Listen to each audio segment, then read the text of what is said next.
ఓం శ్రీకృష్ణ పరబ్రహ్మణే నమః. భగవద్గీత పారాయణ క్రమము. ఆద శ్రీమద్భగవద్గీతా కరన్యాస ధ్యానాదయః. ఓం అస్య శ్రీమద్భగవద్గీతా మాలామంత్రస్య భగవాన్ వేదవ్యాస ఋషిః అనుష్టుప్ ఛందః శ్రీకృష్ణః పరమాత్మా దేవతా అశోచ్యానన్వశోచస్వం ప్రజ్ఞావాదాం చ భాషసే ఇతి బీజం సర్వధర్మాన్ పరిత్యజ్య మామేకం శరణం వ్రజ ఇతి శక్తిః అహం త్వా సర్వపాపేభ్యో మోక్షయిష్యామి మా శుచ ఇతి కీలకం.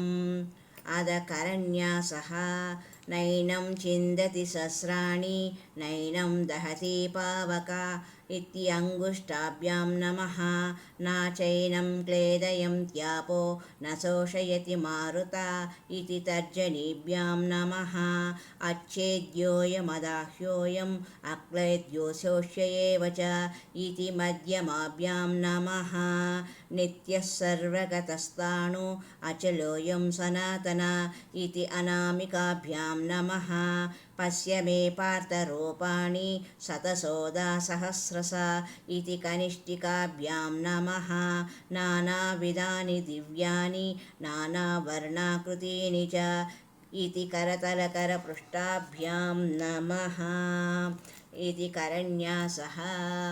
అద హృదయాదిన్యాసః నైనం చిందతి సహస్రాణి నైనం దహతి పావక ఇతి హృదయాయ నమః నాచైనం క్లేదయంత్యాపో న శోషయతి మారుత్య ఇతి శిరసే స్వాహా అచ్ఛేద్యోయమదాహ్యోయం అక్లేద్యో శోష్య ఏవ చ ఇతి శిఖాయై ఔషట్ నిత్యః సర్వగతస్థాణు అచలేయం సనాతన ఇతి కవచాయహం పశ్య మే పార్థరూపాణి శతశోధా సహస్రశ ఇతి నేత్రత్రయాయ ఔషట్ నానావిధాని దివ్యాని నానావర్ణాకృతీని చ ఇతి అశ్రాయ ఫట్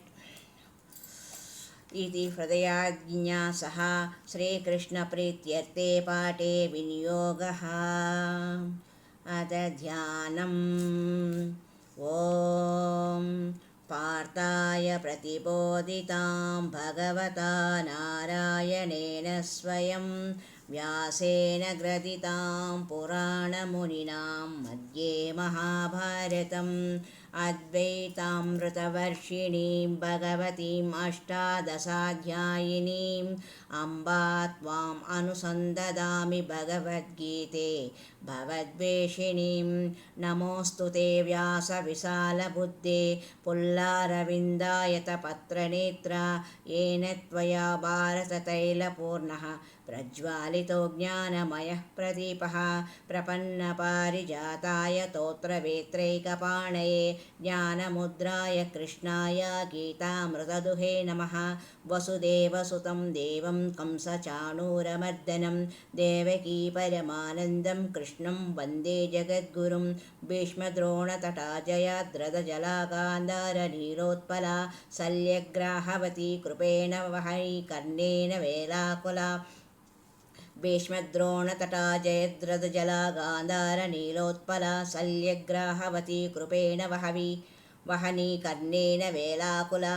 अश्वत्थामा विकर्णघोरमकरा दुर्योधनावर्तिनी सोत्तीर्णा खलु पाण्डवैरणनदी कैवर्तकः केशवः पाराशर्यवचः सरोजकमलं गीतार्थगन्धोत्कटं नानाज्ञानककेसरं हरिकथा सम्बोधनाबोधितं लोके सज्जनषट्पदैः अहरहमेपीयः पेपीयमानं मुदा भूयाद्भारतपङ्कजं कलिमलप्रध्वंसिनं श्रेयसे.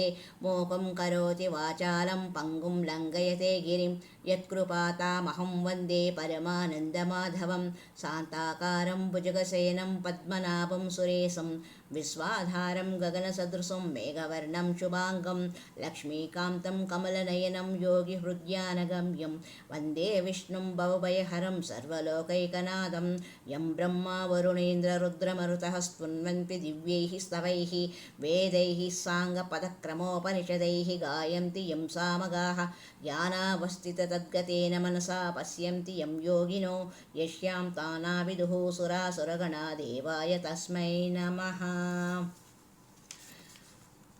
श्रीमद्भगवद्गीतामाहात्म्यं गीताशास्त्रम् इदं पुण्यं यः पठेत् प्रयतः पुमान् विष्णोपदमवाप्नोति भयशोकादिवर्जितः। गीता अध्ययनशीलस्य प्राणायामपरस्य च नैव सन्ति हि पापानि पूर्वजन्मकृतानि च। मलनिर्मोचनं पुंसां जलस्नानं दिने दिने सकृद्गीताम्बसि स्नानं संसारमलिनाशनं। गीता सुगीता कर्तव्या किमन्यैः शास्त्रविस्तरैः या स्वयं पद्मनाभस्य मुखपद्मा विनिस्मृताः। भारतामृतसर्वस्वं विष्णोर्वक्त्वा दिविश्रुतं गीता गङ्गोदकं पीत्वा पुनर्जन्म न विद्यते। सर्वोपनिषदो गावो दोग्धा गोपालनन्दनः पार्थो वत्स सुधीर्भोक्ता दुग्धं गीतामृतं महत्। एकं सहस्रं देवकीपुत्रगीतं एको देवो देवकीपुत्र एव। एको मन्त्रस्तस्य नामानि यानि कर्माप्येकं तस्य देवस्य सेवा।